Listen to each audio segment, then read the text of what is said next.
Panata. Ang mga tradisyon. May mga Pariseyo at mga tagapagturo ng kautusan na dumating galing sa Jerusalem at nagtipon sa paligid ni Jesus. Napansin nila na ang ilan sa mga tagasunod ni Jesus ay hindi naghugas ng kamay bago kumain. Ang mga Hudyo, lalo na ang mga Pariseyo, ay hindi kumakain ng hindi muna naghuhugas ng kamay bilang pagsunod sa tradisyon ng kanilang mga ninuno.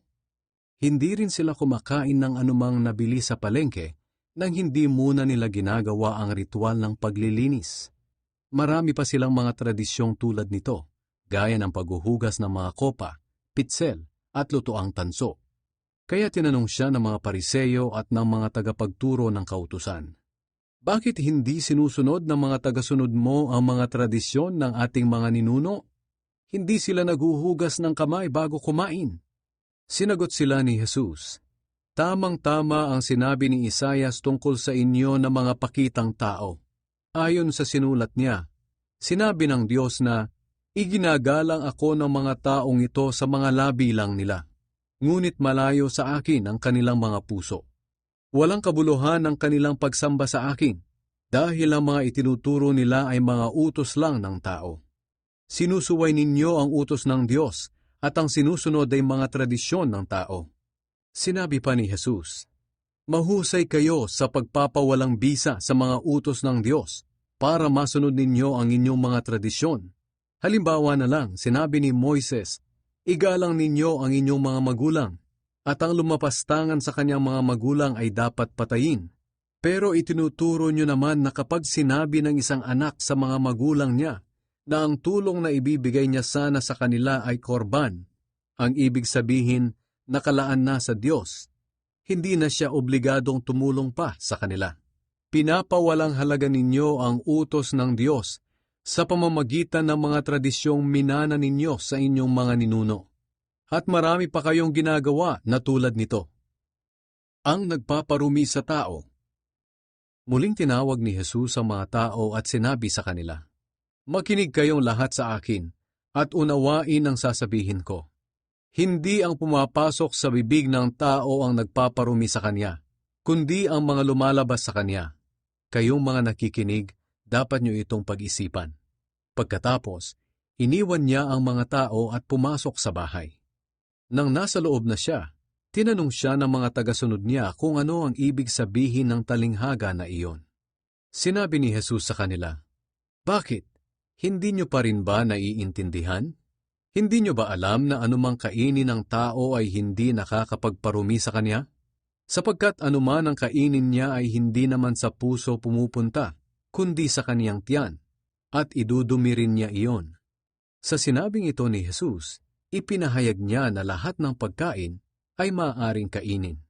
Sinabi pa ni Jesus, "Ang lumalabas sa tao ang nagpaparumi sa kanya sa paningin ng Diyos, sapagkat sa puso ng tao nagmumula ang masamang pag-iisip na nagtutulak sa kanya na gumawa ng sexual na imoralidad, pagnanakaw, pagpatay, pangangalunya, kasakiman, at paggawa ng lahat ng uri ng kasamaan tulad ng pandaraya, kabastusan, inggitan, paninira sa kapwa, pagyayabang, at kahangalan.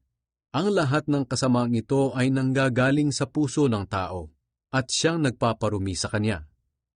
Ang pananampalataya ng babaeng hindi Hudyo. Umalis si Jesus mula roon at pumunta sa mga lugar na malapit sa Tyre. Pagdating niya roon, tumuloy siya sa isang bahay. Ayaw sana niyang malaman ng mga tao na naroon siya, pero hindi rin niya ito naitago. Sa katunayan, nalaman agad ito ng isang ina na may anak na babaeng sinaniban ng masamang espiritu. Ang babaeng ito'y taga-Phoenicia na sakop ng Syria at Griego ang kanyang salita. Pinuntahan niya agad si Jesus at nagpatira pa sa paanan nito at nagmamakaawang palayasin ang masamang espiritu sa kanyang anak.